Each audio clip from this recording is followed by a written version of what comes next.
राधे दोस्तों। जैसा कि आप सभी को पता है कि 8 फरवरी को जया एकादशी का व्रत रखा जाएगा, तो मैं आज आप लोगों को जया एकादशी का महत्व और जया एकादशी की संपूर्ण पूजा विधि, पूजा की सरल विधि और आपको व्रत की कथा दोनों ही सुनाऊंगी। तो सबसे पहले मैं पूजा की सरल विधि आप लोगों को बता देती हूँ। तो देखिए, मैंने जो है वो जया एकादशी की पूजा कर ली है। क्योंकि जया एकादशी है तो इस हिसाब से इस दिन माँ की भी आराधना विशेष रूप से होनी चाहिए।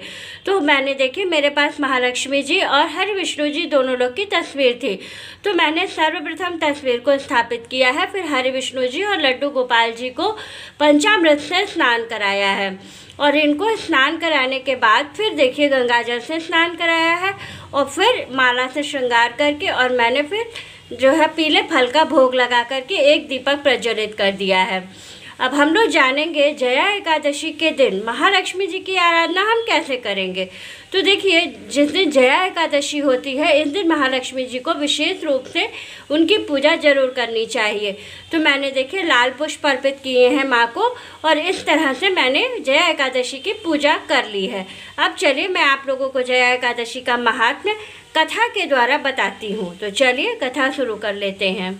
देखिए, जब भी हम किसी पूजा का कथा पढ़ते हैं तो कथा से पहले सबसे पहले हम गणेश जी का ध्यान करते हैं।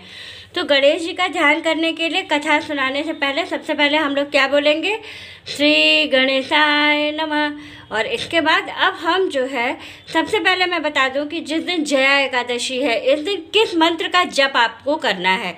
तो सबसे पहले मंत्र का जप करना है ओम श्री विष्णुवे नमः। और दूसरा मंत्र जो होगा जिसका आपको जप करना है ओम महालक्ष्मी नमः। इन दोनों मंत्रों का 108 बार आपको जप करना है। और अब चलिए मैं कथा पढ़ के आप लोगों को सुना देती हूँ। तो चलिए कथा शुरू करते हैं। एक बार जोर से बोलिए ओम श्री विष्णुवे नमः, ओम महालक्ष्मी नमः। तो अब चलिए हम लोग कथा पढ़ते हैं। जया एकादशी महात्म्य। माघ मास के शुक्ल पक्ष की एकादशी। श्री कृष्ण बोले, हे धर्मपुत्र, माघ मास के शुक्ल पक्ष की एकादशी का नाम जया है। इसका महात्म्य पद्म पुराण में ऐसे लिखा है। एक समय स्वर्गपुरी में इंद्र के सामने गंधर्व गाना गा रहे थे। अप्सराएं नृत्य कर रही थी। उनमें एक पुष्पवती नामक गंधर्व की स्त्री और माल्यवान नामक मालिन का पुत्र भी था। यह दोनों परस्पर एक दूसरे पर मोहित थे। काम के सेवक को महाअंधा कहते हैं। उन्हें यह विचार न रहा कि इंद्र की सभा में श्राप मिल जाएगा। परस्पर दोनों की दृष्टि लड़ने लगी। माल्यवान तो दीवाना होकर गाना भूल गया और पुष्पवती पगली होकर नाचने का ताल भूल गई। देवराज ने देखकर क्रोध किया और कहा, तुम दोनों पिशाच योनि को प्राप्त करो। भरी सभा में अपमान करने वाले को ऐसा ही दंड दिया जाता है। अपवित्र जल और अपवित्र भोजन तुम्हारे योग्य हैं।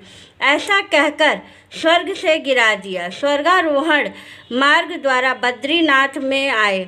यदि पापियों के देश को जाते तो खाना पीना मनमाना मिलता, परंतु पाप से शीघ्र उद्धार न होता। इस कारण उन्होंने पहले ही तपोभूमि पर निवास किया। कष्ट पाकर जीवन से उदास हो गए। एक दिन भूख हड़ताल कर दी। रात्रि को बद्रीनाथ के गुण गाकर व्यतीत किया। प्रातः काल हुआ तो उनकी पिशाच योनि छूट गई।